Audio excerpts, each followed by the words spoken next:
the next piece in delivering on the promise of blockchain, which is democratized access to high quality financial services for the world, we're finally ready for that. And so that's my company called WeFi. So that's wefi.co. And it is a neobank. We've coined a new term called neobank, a decentralized on-chain bank.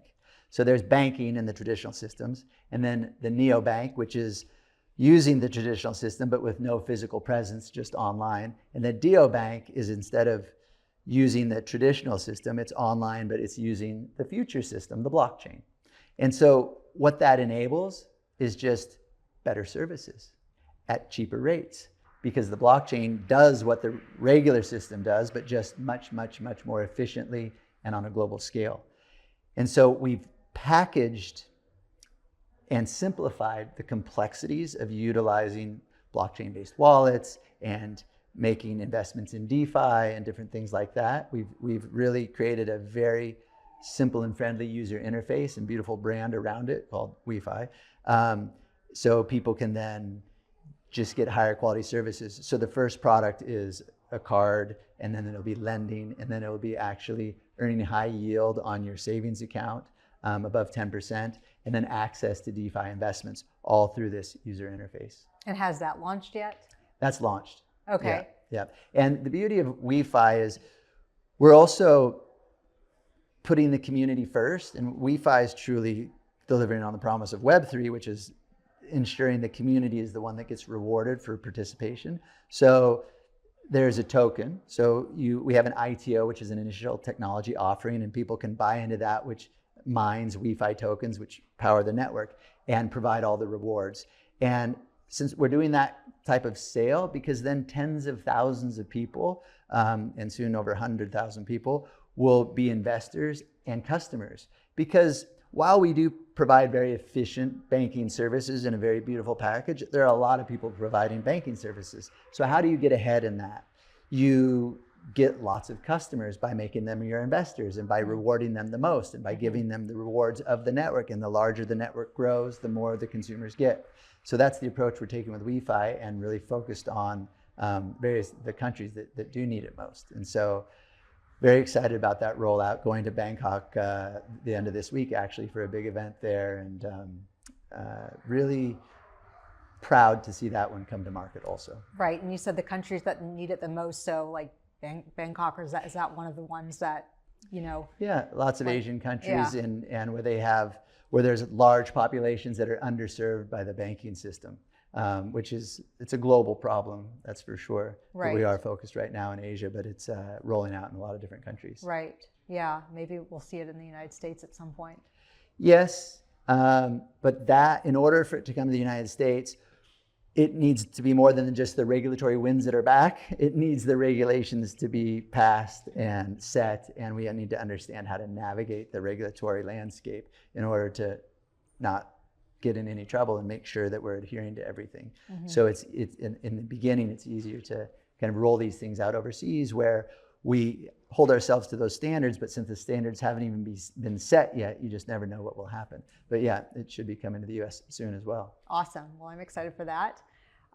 So in terms of stable coins and innovation, or just things that you're excited about moving forward, what do you want our listeners to know about,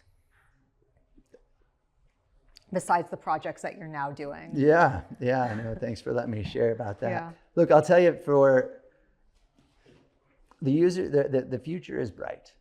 And so AI, massive impact on everything. And to me, AI is going to have a significant impact on the blockchain and our ecosystem and how people interact with the ecosystem. Most importantly, people are going to stop asking, what chain is it on? Or which stable coin are you going to use? Or, you know, how do I best send the money here or there? They're not going to care anymore, because they're going to ask their AI, or I should say, tell their wallet. It won't even be their AI. They're literally going to talk to their wallet and say, do this, like send $10 to my friend in Japan. Send it in the fastest, cheapest way.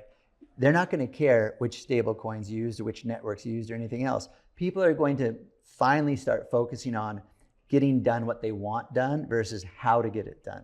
So what do people want done? They want to make payments. They want to make investments. They want to be involved in different communities.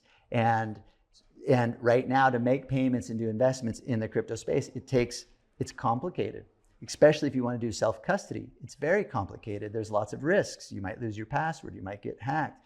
And so, and since it's so complicated, the best user interface isn't going to mask that complication. The only way to solve like this interface moment for blockchain where the masses can participate is through AI. And that's coming soon, and it's probably coming faster than we think. But to me, that's something to lean into for everyone, is the understanding of the nuances of AI, how it works, how to get the most out of it, not just through crypto, but in all aspects of their life.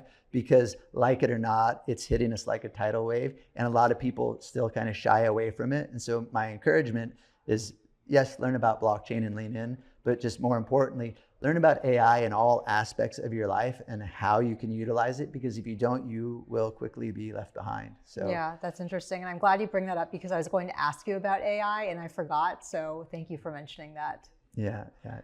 Wonderful. Well, I know we're running low on time. So if our listeners want to get in touch with you, are you on X? Are you on social media? How can they reach out? Yep, absolutely. Find me on X. That'd be great at Riv_Collinz.com or Riv_Collinz. Yeah, right. Not the .com. All the internet talk, we're like starting to, yeah. Wonderful. Well, Rив, it was a real honor and pleasure to have you on the podcast, and hopefully we can do a follow-up. You are fascinating. I mean, you are like, I see you as the creator of the stable coin, and that's just crazy because stable coins are huge now. And so you basically started this movement. So thank you. Had a lot of great people help me along the way, and it's been a wonderful journey. Yeah. Okay. Well, thank you. Thank you.